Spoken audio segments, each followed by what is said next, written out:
સુરત જિલ્લા ભારતીય મજદૂર સંઘ દ્વારા આરોગ્ય મંત્રીને આવેદનપત્ર પાઠવવામાં આવ્યું હતું.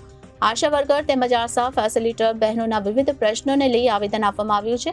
સુરત જિલ્લા કલેક્ટર મારફતે આરોગ્ય મંત્રીને રજૂઆત કરવામાં આવી છે, જેમાં 11 જેટલી માંગ સાથે આવેદન પાઠવવામાં આવ્યું છે, જેમાં 100 થી વધુ મહિલાઓ આ આવેદનમાં જોડાઈ હતી.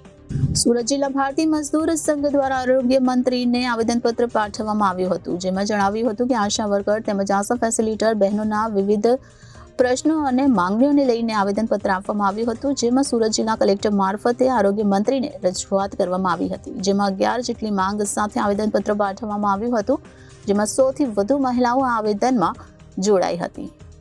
જી, મારું નામ અનિલ કુમાર નિષાદ છે અને ભારતીય મજદૂર સંઘ ગુજરાત પ્રદેશના પ્રદેશ ઉપપ્રમુખની મારી જવાબદારી છે. અમારી ભારતીય મજદૂર સંઘની જે છેલ્લી બેઠક થઈ હતી એમાં નક્કી કરવામાં આવ્યું હતું કે ભારતીય મજદૂર સંઘને 70 વર્ષ પૂરા થવા જઈ રહ્યા છે, તો જેના ભાગરૂપે તબક્કાવાર કાર્યક્રમો કરવામાં આવે અને આંદોલનો કાર્યક્રમ કરવામાં આવે.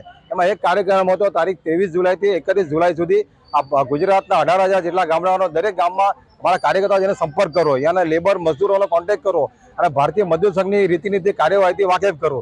બીજો કાર્યક્રમ હતો કે 1 ઓગસ્ટના રોજ 31 જુલાઈના કાર્યક્રમ બાદ 1 ઓગસ્ટના રોજ ગુજરાતની આશા વર્કર બહેનો અને આશા ફેસિલિટર બહેનો પ્રશ્નો બાબતે કલેક્ટરશ્રીને, દરેક જિલ્લાના કલેક્ટરશ્રીને કચેરી જઈને એમના પ્રશ્નોની માંગ આપવી.